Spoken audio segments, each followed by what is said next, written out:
Yes. Hi. Welcome back. Old dogs, same tricks. Democrats and Republicans. Trump, sleepy Joe Biden, their ideas are boring and dumb. The end. Wars, drug wars, mudslanging. That might all be fine and dandy for the military, prison, and media industrial complexes. But all of you looking for another option, there is an alternate to binary politics. And she's on the ballot in all 50 states. I said she. Yeah. Here with me tonight, spreading hot freedom, Libertarian Party presidential nominee, Jo Jorgensen. Welcome to the show, Jo.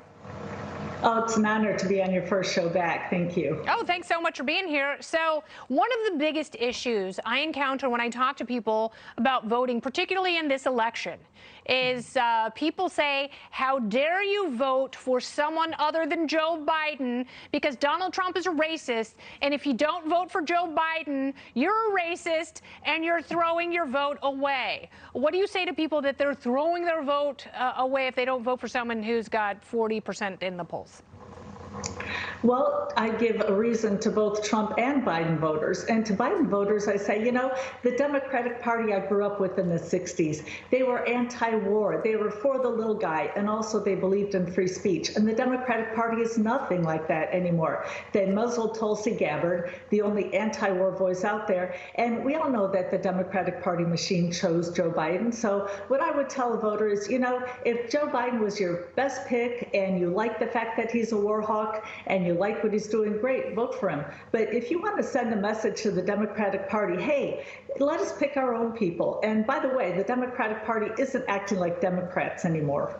No, they're not. They're acting like socialists, but frankly, so are Republicans with all of this Yes. big spending. The only difference is Republicans are actually talking about cutting taxes. Democrats are going to raise them. They're going to raise spending phenomenally. And that, to me, is the biggest issue in this election that no one's talking about.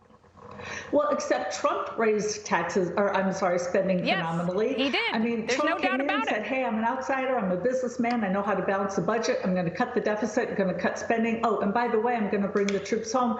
And he did none of that. The deficit went up faster under him than under Barack Obama. So I've been telling Trump voters, hey, if you like the fact that Trump is spending more than Barack Obama, great, vote for him again. But if you want to tell Trump, look, we voted for you because you're an outsider. We want you to act like an outsider. Yes. Then vote for me to send him a message. All right, that's fine. I have no problem voting for you. I do have an issue with you cheering the fact that someone who put an All Lives Matter post on their personal Facebook page was fired by their company. Do you really think that that was a good idea by the private company to fire someone for a post on their private Facebook account?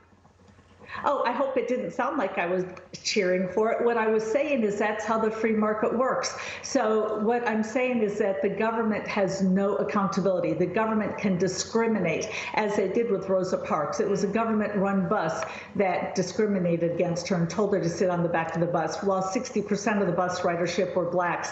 If Uber did that, they would be out of business in no time. And so I gave an example of how somebody put All Lives Matter. Now, here's the thing. The way the free market works. Yep. Okay. But Joe, I want to talk to you again. I do want to talk to you again before the election. Hopefully we can improve your audio, and I'll be talking to you again on another medium very, very soon. Jo Jorgensen, thanks again. Okay. Thanks. Topical Storm is next. It's here.